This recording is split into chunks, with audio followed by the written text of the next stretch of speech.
जी। पुरुष सूक्त, ऋग्वेद, मंडल 10, सूक्त 9, मंत्र संख्या 16। ओम यज्ञेन यज्ञम् अजयन्त देवाः तानि धर्माणि प्रथमानि आसन् तेहनाकं महिमानः सचन्त यत्र पूर्वे सत्याः सन्ति देवा।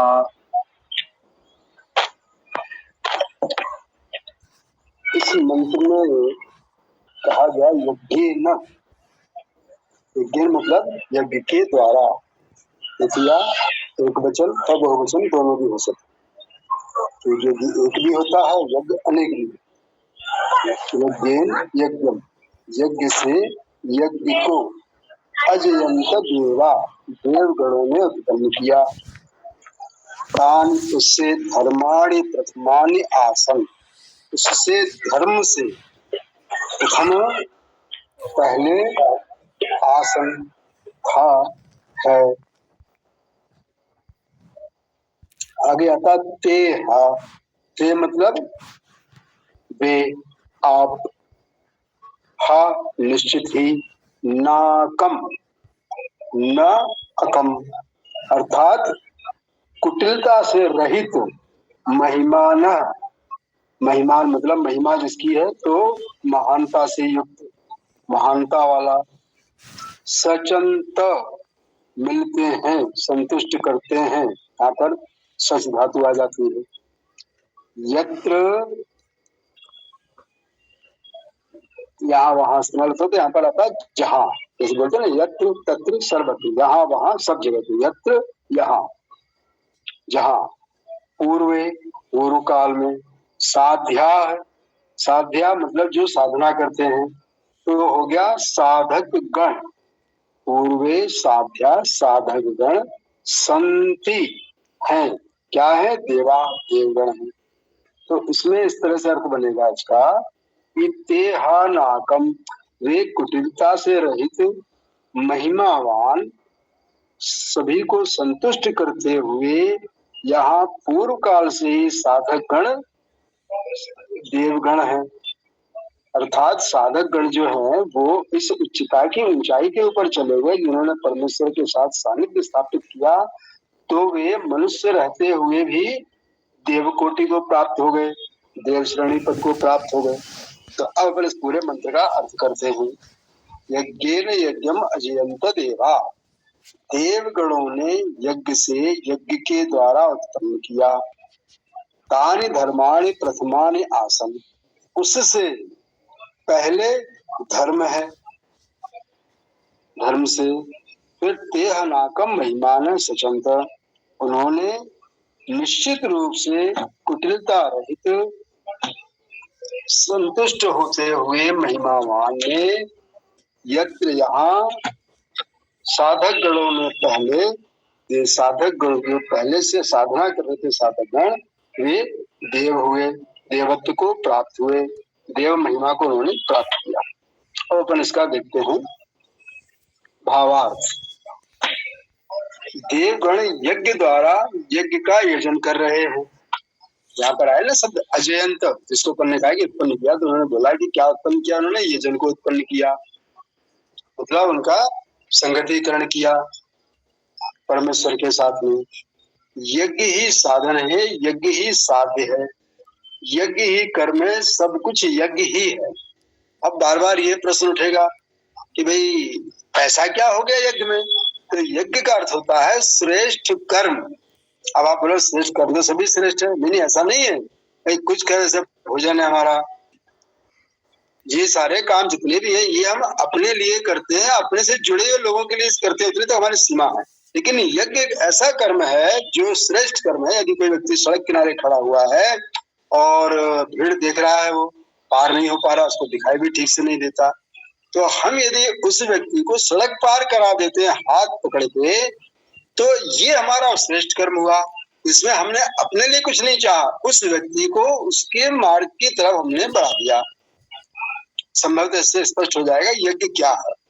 तो यहाँ पर वही शब्द कहा उन्होंने कि यज्ञ ही साधन है, यज्ञ ही साध्य है, यज्ञ ही कर्म है, सब कुछ यज्ञ ही है।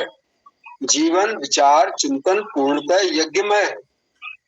चिंतन में भी हम करते हैं, जो जिसको बोलते हैं मन से हम पाप करते हैं मस्तिष्क के द्वारा।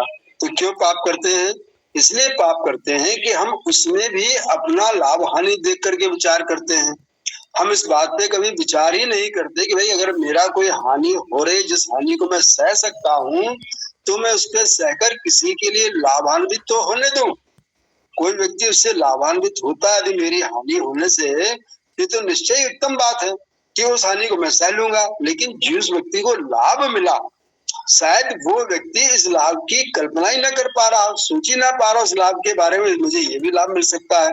जैसे अपन ने सड़क पार का उदाहरण दिया अभी, तो अब वो व्यक्ति सोचता होगा कि जब पार कराते अपन, तो निश्चित रूप से उस व्यक्ति को इस बात की संतुष्टि होगी कि भाई ये तो मैंने कभी सोचा नहीं था, मुझे हाथ पकड़ के भी पार कराएगा, लेकिन इसने उसको करा दिया। तो ये हमारा विचार, तो चिंतन पूर्णतः यज्ञमय है, यही यजन है। यज्ञ कोई कर्मकांड नहीं है कि कुछ विशेष रूढ़िगत क्रियाएं कर ली और यजन हो गया। यजन की मूल भावना देव पूजा, संगति ग्रहण, दान को जीवन में पूर्णतः आत्मसात कर लेना यज्ञ है। ऐसे लोग अपनी महिमा द्वारा, किसके द्वारा? अपनी महिमा, हमारे अंदर जो विचार की महानता है, शरीर के अंदर हमने जो महत्ता पैदा की है, उसके द्वारा, महत्ता द्वारा ना अर्थात अविचल तथा अकुटिल होकर, मतलब कुटिलता रहित होकर, अपने जीवन तथा समाज का अभिसिंचन सद्भावों से करते। अभिसिंचन कैसे करते? एक तो पानी से गर्मी होते छिड़काव कर लेते अपन लोग, वर्षा होती है, हमारी पूरी संपूर्ण जो भी आसपास भूमि मंडल है, जहां जहां बारिश होती है उसको भी हरियाली मिलती है, पेड़ पौधों को भी नमी मिल जाती है, तो ये भी अभिसिंचन हो गया। लेकिन यहाँ पर किसकी वर्षा कर रहे हैं हम?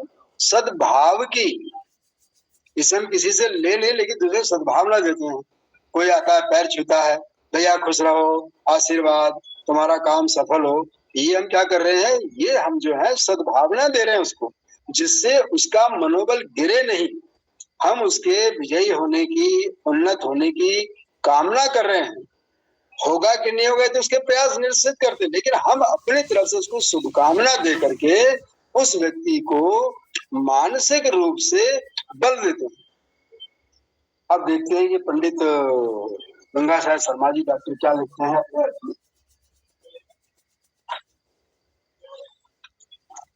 देवों ने पुरुष, यज्ञ पुरुष के द्वारा भौतिक यज्ञ विस्तृत किया, विस्तार किया, उससे सभी विकारों को धारण करने वाले धर्म सबसे पहले उत्पन्न हुए। यहाँ वो कह रहे धर्म सबसे पहले उत्पन्न हो रहे। कौन से? विकारों को धारण करने वाले। तो यहाँ पर क्या हो गया? उनकी मिलावट हो गई, विकार का शब्द क्या आ ही नहीं रहा। तो विकार वास्तव में क्या? कुटिलता रहित, और ये इसको विकार को बोल रहे हैं कि दोषयुक्त हो गया, तो ये बात गड़बड़ हो जाती है। हम तो कह रहे हैं कि परमात्मा के साथ संवाद करते हैं, परमात्मा की उपासना करते हैं, किस लिए करते हैं? कुटिलता छोड़ने के लिए, सरलता पाने के लिए। फिर आगे लिखते हैं, जिस स्वर्ग में प्राचीन साध एवं देव हैं, उसे उपासक महापुरुष प्राप्त करते हैं। जिस स्वर्ग में, तो यहाँ पर फिर उन्होंने एक चीज पैदा कर दी, स्वर्ग में। तो भाई हम तो पृथ्वी के लोक के वासी हैं, तो स्वर्ग से हमें क्या लेना देना? तो स्वर्ग क्या है? स्वधन गह, मतलब स्व माने सुख, सुख में गमन करना ही स्वर्ग है। जैसे लोग मृत्यु के प्राप्त मृत्यु हो जाती है, देहांत हो जाता है, हम क्या बोलते हैं? स्वर्गवासी हो गए। अब स्वर्गवासी कहाँ हो गए, कैसे हो गए, तो किसी ने देखा नहीं, लेकिन हमने एक काल्पनिक शब्द बनाया कि स्वर्गवास हो गया। तो स्वर्गवास क्या हुआ? जो इस संसार में उस व्यक्ति को दुख थे, कष्ट थे, उनसे वो छूट करके सुखों की तरफ चला गया। जब उस व्यक्ति, कोई भी व्यक्ति है, अगर मान लीजिए हम रोगी हैं तो निश्चित रूप से दुख है, और अगर हमारा वो रोग से हम छूट गए, अर्थात उस पीड़ा से, दुख से हम निकल के बाहर खड़े हो गए, तो हम सुखी हो गए। यही इसकी परिभाषा है कि जहां दुख नहीं है वो सुख है, और जहां सुख नहीं है वो दुख है। ये हमको ठीक से फर्क कर लेना चाहिए कि सुख और दुख अलग से कोई बातें नहीं। हो सकता है किसी व्यक्ति को खास खुजली हो जाती है, खुजाता रहता है, उसको खुजाते खुजाते नींद आ गई, तो क्या कहेंगे? उसको सुखी है? ये वो अपने आप में मान सकता है, लेकिन वास्तव में उसका दुख है कि उसको खुजली के कारण नींद नहीं आ रही, लेकिन नींद आ रही है तो सुखी हो गया। उसी तरह से हम लोगों को ये फर्क समझना होगा कि सुख क्या है और दुख क्या है। जहाँ सुख नहीं है वो जगह दुख है, जहाँ दुख नहीं है वो जगह सुख है। धन्यवाद।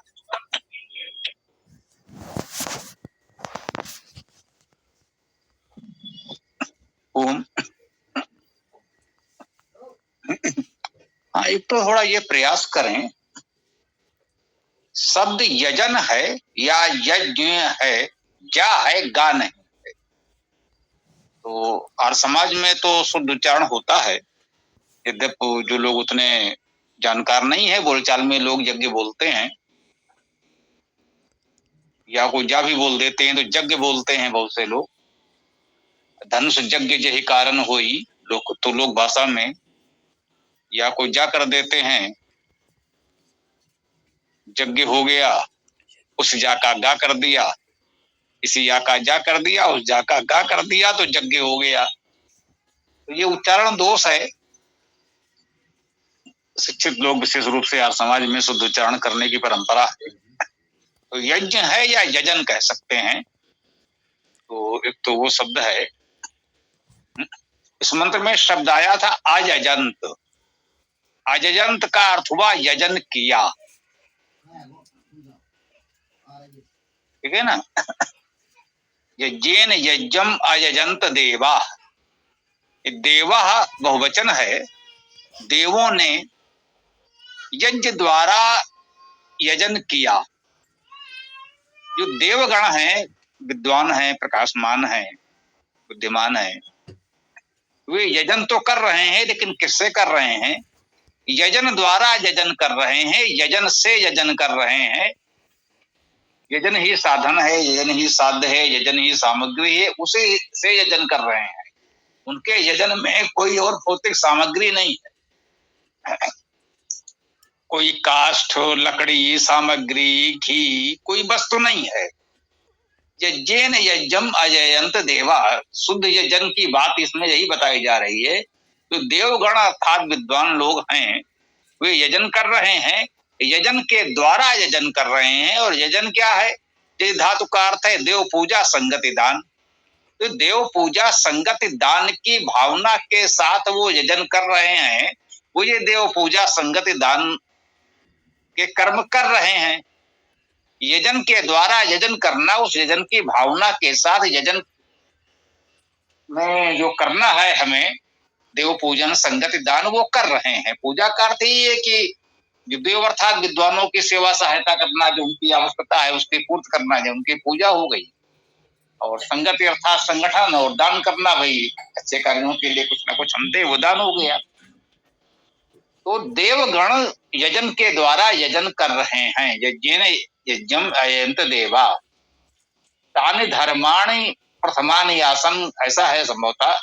तो तानि ये बहुवचन में है, तानि का अर्थ हुए, उससे उनको जैसा कुछ भी नहीं है। ये तानि अर्थात हुए, प्रथमा विभक्ति बहुवचन है, ये कर्ता कारक का बहुवचन है। तो तानि का अर्थ है वे, तानि धर्माणि प्रथमानि आसन, वे प्रथम धर्म थे।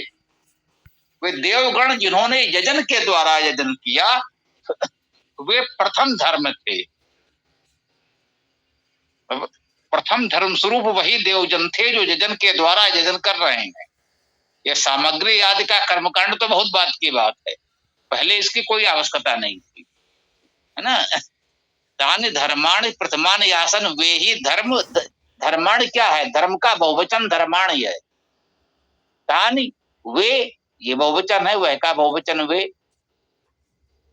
तो धर्माणि धर्म का बहुवचन धर्माणि, प्रथमानि प्रथम का बहुवचन प्रथमानि, प्रथम आसन थे, था का बहुवचन थे कह लीजिए, आसन थे। तो वे प्रथम धर्म थे, जो इस प्रकार के यजन किए जा रहे थे, वे ही प्रथम धर्म थे।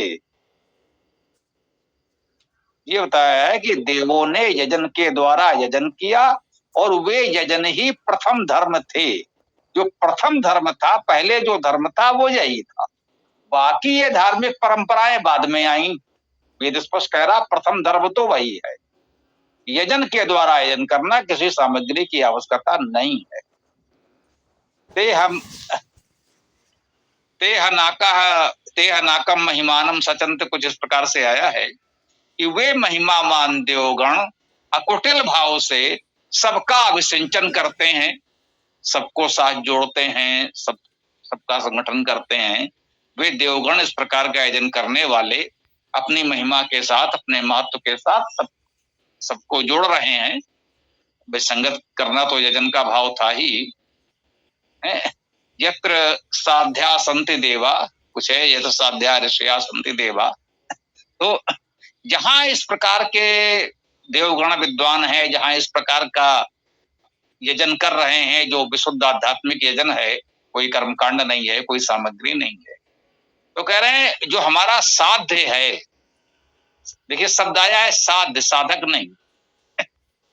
साध धातु है साधना करना, जो साध्य है, जो लक्ष्य है, ये साध्य है हमारा। कहते हैं ये असाध्य है। रोग भी कहते हैं असाध्य रोग है, इसको साधा नहीं जा सकता।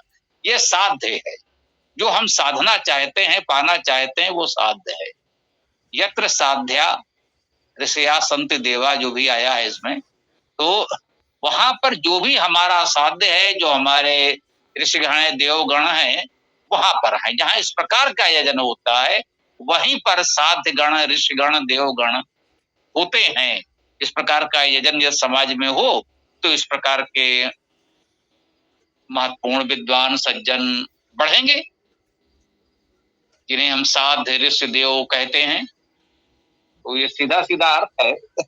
मेरे विचार से देखें, वेदायन में जो मंत्रार्थ दिया है शब्दशाह अर्थ, यदि शब्दशाह पढ़ लेंगे तो ये जो छोटी छोटी चूक हो रही है वो नहीं होगी। अच्छा प्रयास कर रहे हैं, वो मैंने कहा